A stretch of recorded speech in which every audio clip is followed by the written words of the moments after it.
तो चंद लोग इस देश पर शासन कर गए और आप उनकी प्रजा बनकर गुलामी करते रहे। ये संविधान ने आपको आजादी दी है और ये संविधान आपकी आंखों से ओझल हुआ तो आपका वर्तमान भी मिटेगा और आने वाला भविष्य भी मिट जाएगा। इसलिए बहुजन समाज के लोगों, हकवंचित समाज के लोगों, जागरूक हो जाओ और इस संविधान की रक्षा के लिए जरूरत पड़े तो डंडा भी उठाओ और जरूरत पड़े तो बलिदान देकर के भी इसको बचाओ। अगर इसे आपने बचा लिया तो आने वाली पीढ़ियां बच जाएंगी। सब ये मिटाने की जुगत खाए हैं, उन्होंने कसम खाया है, वो संविधान को नहीं मानते, वो राष्ट्र ध्वज को नहीं मानते। आप चाहे जितने अच्छे कानून बनाइए वो नहीं मानते। उन्हें अपनी विचारधारा से प्यार है, उन्हें अपनी नाजी सोच से प्यार है, उन्हें नफरत से प्यार है।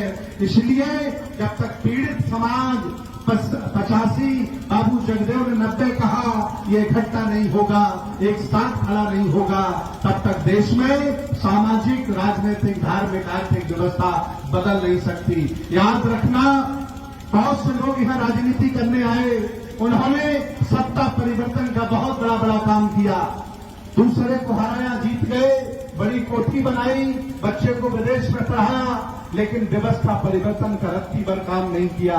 याद रखना बहुजन समाज के लोगों, ऐसे नेताओं को जब तक तुम जिताते रहोगे जो सत्ता परिवर्तन चाहते हैं, आपकी व्यवस्था परिवर्तन कभी होने वाली नहीं है।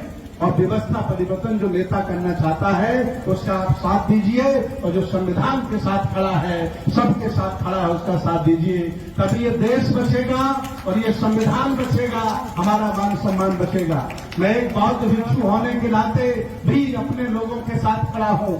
जब वो लोग ये कह सकते हैं कि मैं हिंदुओं की रोटी खाता हूं, हिंदुओं के लिए काम करता हूं, तो मैं भी फक्र से कहता हूं कि मैं 85 समाज की रोटी खाता हूं और उनके हक अधिकार के लिए पूरे देश में बोलता हूं। आज मैं आपको बताना चाहता कि सम्राट हर्षवर्धन ने पहली बार इलाहाबाद प्रयागराज की धरती पर बहुत बड़ा बौद्ध सम्मेलन बुलाया था। उसमें 38 देशों के लोग आए थे। तक्षशिला, नालंदा, उदयपुरी से बड़े लोग यहाँ आए थे और गंगा यमुना के संगम पर, जिसे वर्तमान में अकबर का किला कहा जाता, वो हिस्टोरिकल देखा जाए तो सम्राट हर्षवर्धन का किला है।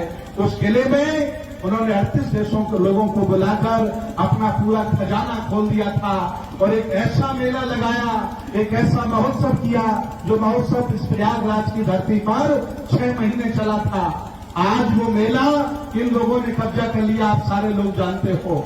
हकवंचित समाज का व्यक्ति उस मेले में कुछ काम का नहीं है।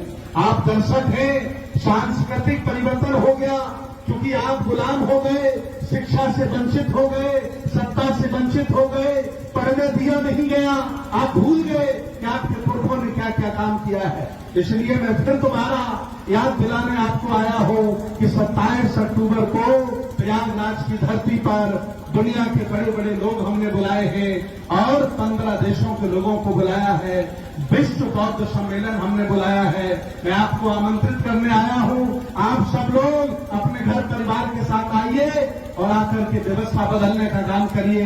बाबा साहब ने कहा कि जब तक हम बुद्ध की शरण में नहीं जाएंगे तब तक हमारे साथ अत्याचार बंद होने वाला नहीं है।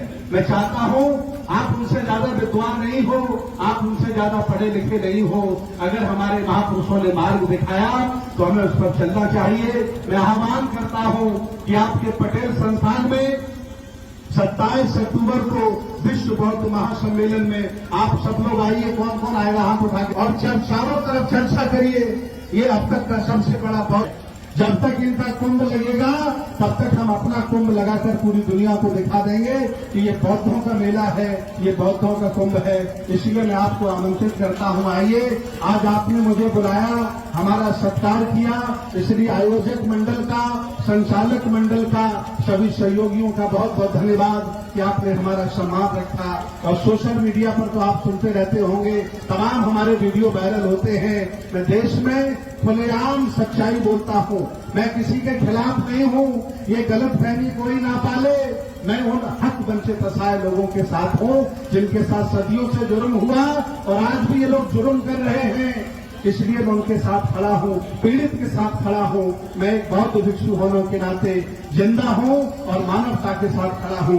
इन्हीं के साथ बहुत बहुत धन्यवाद, बहुत बहुत मंगल कामनाएं, बहुत बहुत साधुवाद। नमो बुद्धाय, जय भीम, जय संविधान।